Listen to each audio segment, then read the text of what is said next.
தமிழ் பேசும் எல்லோருக்கும் வணக்கம். இந்த வீடியோ நம்ம கிளாஸ் 10 மேக்ஸ்ல பாலினாமியல் டாபிக்ல எக்ஸசைஸ் 2.2 தாங்க பார்க்க போறோம். அதுக்கு முன்னாடி நம்மளோட சேனலை சப்ஸ்கிரைப் பண்ணுங்க. வாங்க வீடியோக்குள்ள போலாம். ப்ராப்ளம் ஸ்டார்ட் பண்றதுக்கு முன்னாலே நம்ம ஒரு இன்ட்ரோடக்ஷன் பார்க்க போறோம். அதாவது relationship between zeros and coefficients of quadratic equation. So இங்க பாருங்க, குவாட்ராட்டிக் ஈக்குவேஷனோட ஜென்ரல் ஃபார்ம் இப்படி தான் இருக்கும். Ax square plus bx plus c, அதாவது ஸ்கொயர்ல ஆரம்பிச்சதுன்னா அது குவாட்ராட்டிக் ஈக்குவேஷன்ஸ். இங்க ஃபர்ஸ்ட் ஒன்று பாருங்க, சம் ஆஃப் ஜீரோ கண்டுபிடிக்க போறோம். அதாவது alpha plus beta is equal to minus B by A. இங்க ஆல்பாவும் பீட்டாவும் என்ன அப்படின்னா ஜீரோஸ். ஓகே, நம்ம எக்ஸ் ஸ்கொயர்ல தானே ஆரம்பிக்குது குவாட்ராட்டிக் ஈக்குவேஷன்ஸ். அப்போ நமக்கு 2 ஆன்சர் கிடைக்குமா? அதை ஃபர்ஸ்ட் ஆன்சர் ஆல்ஃபான்னு வச்சுக்கிறோம், செகண்ட் ஆன்சர் என்னன்னு வச்சுக்கிறோம், பீட்டான்னு வச்சுக்கிறோம். சரிங்களா? ஆல்ஃபா பீட்டா எப்படினாலும் வச்சுக்கலாம். ஆக மொத்தம் 2 ஆன்சர் இருக்கும். அந்த 2 ஜீரோவுமே ஆல்ஃபா பீட்டான்னு எடுத்துக்கணும்.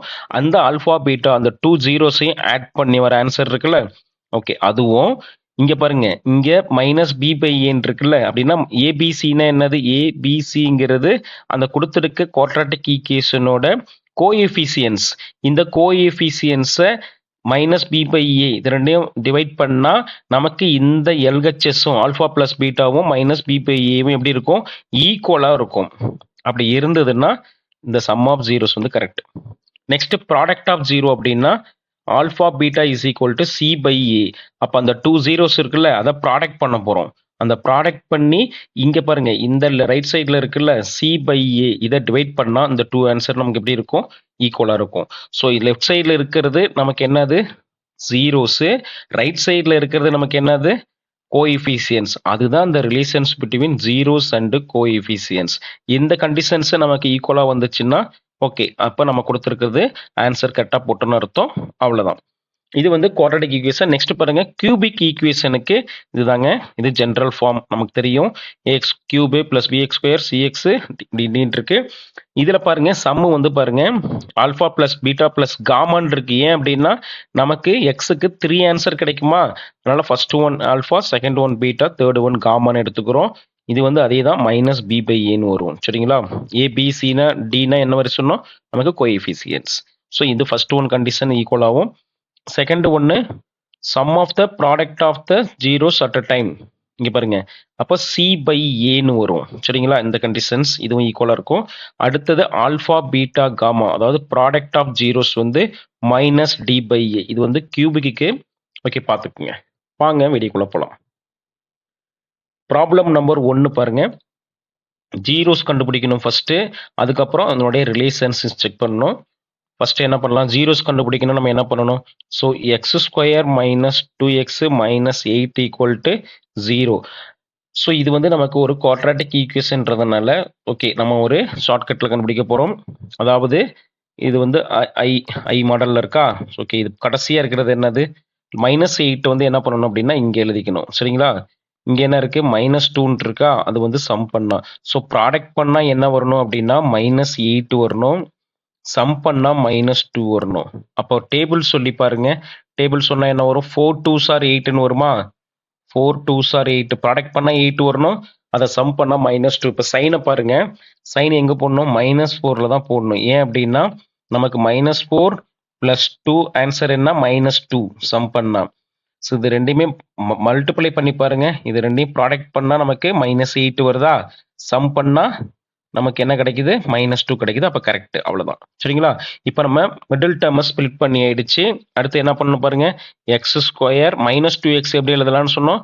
Minus 4x plus 2x. Next minus 8 equal to 0. Next இதுல காமன் டேர்மை வந்து வெளியில் எடுக்கணுமா? ஓகே, ஃபர்ஸ்ட் ரெண்டுல காமனா என்ன இருக்குன்னு பாருங்க. எக்ஸ் காமனா இருக்கு.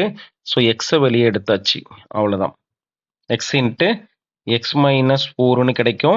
ஸோ இந்த டேர்மில் அடுத்த 2 டேர்மில் என்ன காமனாக இருக்குது? இதில் என்ன காமனாக இருக்குன்னா 2 தான் காமனாக இருக்குது. அப்போது ப்ளஸ் 2வை வெளியே எடுத்தாச்சு. மீதி பேலன்ஸ் என்ன வரும்? எக்ஸ் மைனஸ் 4ன்னு கிடைக்குமா?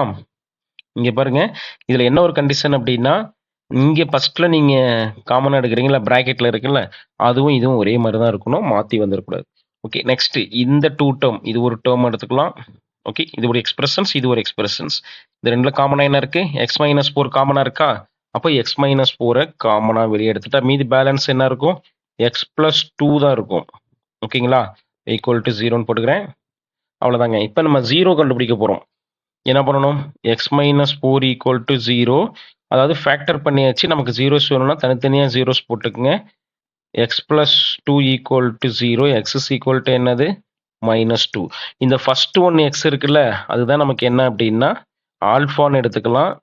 இதை பீட்டான்னு எடுத்துக்கலாம். That's all. சரி, நெக்ஸ்ட் என்ன பண்ணணும்? நெக்ஸ்ட் பாருங்க, இதுல ஏ என்ன, பி என்ன, சி என்னன்னு எழுதிக்கங்க. ஏன்னா அப்பதான் நம்ம ஃபார்முலா அப்ளை பண்ண முடியும். இதுல ஏ என்ன, இங்க தானே ஏ இருக்கு, எக்ஸ் ஸ்கொயரோட கோஎஃபிஷியன்ட், அப்போ 1 தான் இருக்கும். இங்க பாருங்க, எக்ஸோட கோஎஃபிஷியன்ஸ் என்னது? -2. இது பி, கடைசியா இருக்கிறது சி. ஓகேங்களா? அப்ப அந்த A is equal to 1, B is equal to -2, C is equal to -8. அவ்வளவுதான். நெக்ஸ்ட் என்ன பண்ணணும்? Sum of zeros. ஸோ நமக்கு சம் ஆஃப் ஜீரோ ஃபார்முலா என்ன? சம் ஆஃப் ஜீரோஸோட ஃபார்முலா என்ன நமக்கு? Alpha plus beta equal to minus B by E. ஓகேங்களா? இப்போ நம்ம அப்படியே சப்ஸ்டியூட் பண்ணுங்க. ஆல்ஃபாவோட வேல்யூ என்னன்னு பாருங்க. இது ஆல்ஃபா, இது பீட்டா. ஆல்ஃபாவோட வேல்யூ 4, பீட்டாவோட வேல்யூ -2. அப்போ ரெண்டையும் சம் பண்ண என்ன கிடைக்கும்? 4 - 2ன்னு கிடைக்குமா? இப்போ 4 - 2. நெக்ஸ்ட் மைனஸ் அப்ளை பண்ணிட்டேன்.